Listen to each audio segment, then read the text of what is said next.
सुप्रभात। मैं ज्योति मुंडू वर्ग 11 की छात्रा हूँ। मैं आप लोगों के सामने दहेज प्रथा के बारे में 2 शब्द कहना चाहती हूँ। चलो एक अभियान चलाए जो दहेज प्रथा को दूर कराए। विवाह के अवसर पर कन्या पक्ष द्वारा वर पक्ष को उपहार स्वरूप भेंट देना दहेज कहलाता है। यह अत्यंत प्राचीन काल से चली आ रही है, परंतु आज यह बुराई का रूप धारण कर चुकी है। पर मूल रूप से यह बुराई नहीं है। प्रश्न उठता है कि दहेज को बुराई क्यों कहा जाता है? विवाह के अवसर पर उपहार देना कैसे बुरा है? क्या एक पिता अपनी कन्या को खाली हाथ विदा कर दे?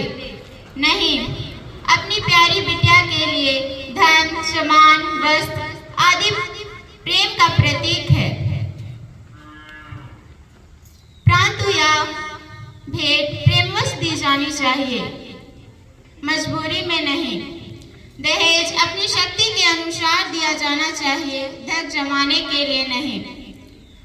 दहेज दिया जाना ठीक है, मांगा जाना नहीं। दहेज को बुराई वहाँ कहा जाता है जहाँ मांग होती है। दहेज प्रेम का उपहार है, जबरदस्ती खींच ली जाने वाली संपत्ति नहीं। आजकल दहेज की जबरदस्ती मांग की जाती है, दूल्हों के भाव लगते हैं। बुराई की हद यहाँ तक बढ़ गई है कि जो जितना शिक्षित है, समझदार है, उसका भाव उतना ही तेज है। डॉक्टर, इंजीनियर का 30-35 लाख, IAS का 20-25 लाख, प्रोफेसर का 30-35 लाख। ऐसे अनपढ़ व्यापारी जो खुद कौड़ी में बिकते हैं, उनका भी भाव आज लाखों तक जा पहुंचता है। ऐसे में कन्या का पिता कहाँ मरे? वह दहेज की मंडी में से योग्यतम वर खरीदने के लिए धन कहाँ से लाए? बस यहीं से बुराई शुरू हो जाती है। दहेज के अनेक दुष्परिणाम हैं।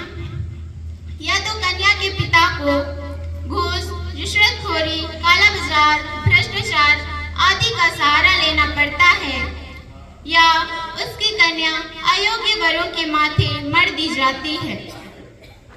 आज कल हम समाचार पत्रों में रोज पढ़ते हैं कि अमुक शहर में कोई युवती रेल के नीचे कट मरी। किसी बहू को ससुराल वालों ने जलाकर मार डाला। किसी ने छत से कूदकर आत्महत्या कर ली। और बुराई की हद यहाँ तक बढ़ गई है कि जब कोई युवती के घर में बच्चा पनप रहा है तो अल्ट्रासाउंड के द्वारा बेटी है कि बेटा का पता करते हैं, और यदि बेटी पनप रही है तो उसे घर में ही मारने से भी लोग नहीं हिचकते। ये सब घिनौने परिणाम दहेज रूपी दैत्य के ही हैं।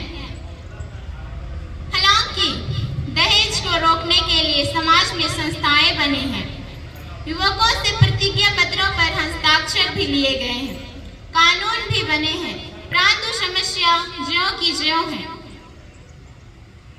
सरकार ने दहेज निदेश अधिनियम 1961 के तहत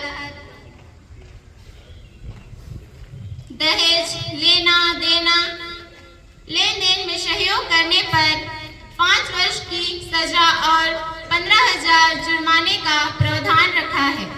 इस अधिनियम के तहत 2 सेक्शन हैं, सेक्शन 3 और 4। सेक्शन 3 के तहत दहेज लेना देना कानूनी अपराध है। इस अपराध के लिए 5 वर्ष की सजा और 15,000 जुर्माने का प्रावधान है। वहीं सेक्शन 4 कहता है है कि दहेज की मांग करने पर 6 महीने से 2 वर्ष की सजा हो सकती है। परंतु वास्तव में आवश्यकता है जन जागृति की। जब तक युवक दहेज का बहिष्कार नहीं करेंगे और युवतियां दहेज लोभी युवकों का बहिष्कार नहीं करेगी, तब तक यह कोड चलता रहेगा।